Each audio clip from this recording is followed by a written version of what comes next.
All right, let's bring in Sebastian Skamski, former Director of Media Relations, the leader of the opposition. Sebastian, good evening and welcome to the program. You are at the convention right now, a day after that resounding success for Pierre Poilievre. First, can you just talk to me about the mood, the vibe at the convention today?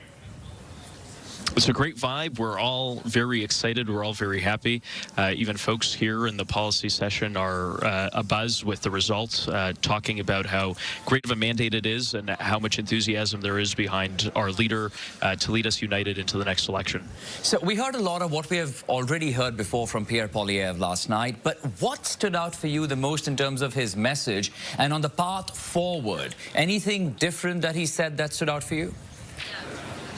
For sure. I think, well, first of all, Mr. Poilievre reiterated his kind of conservative credentials to the crowd here, but he was also very patriotic in the delivery and the tone of the speech. I think he set out a course for the country that is full of optimism, that paints a bright future for many of the people who are struggling and suffering, the working class, the youth, who really resonate with him. So it was a positive message. It was a very patriotic message and one full of hope that I think more Canadians are going to be opening up to in the coming days and weeks, for sure. You know, on your last point, some may say that, Sebastian, this was actually the easy part because he was talking to the party faithful who have given him a very strong mandate. But the real challenge really lies in convincing Canadians coast to coast to coast.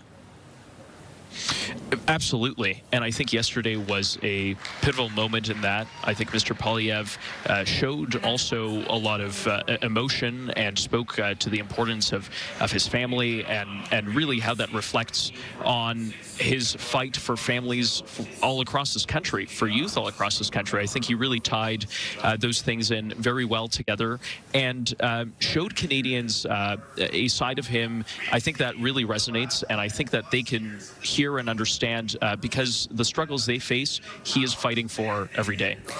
Now, while the margin, Sebastian, between the Liberals and the Conservatives is not very wide if you take a look at it closely, but Pierre Poilievre's personal popularity and being the preferred Prime Minister versus Mark Carney, the gap there still remains very wide. How do you think Pierre Poilievre can effectively change that if he wants to become the next Prime Minister? I think Mr. Poilievre is going to continue to speak to the issues that I think that the Liberals are continually avoiding to talk about the affordability crisis that Canadians face, about their inability to find housing, about their inability to afford groceries. Those messages resonate, especially as Canadians continue to be squeezed. I'll also point out, of course, Mr. Poilievre has been a great asset when it comes to fundraising. We have a mammoth fundraising effort. We've out-fundraised the Liberals to the tune of tens of millions of dollars. So I think that's also important to note for your viewers. Okay, we leave it at that tonight then. Sebastian Skamski, Conservative strategist and former Media Relations Director of the Office of Opposition Leader. Thank you for your time, Sebastian.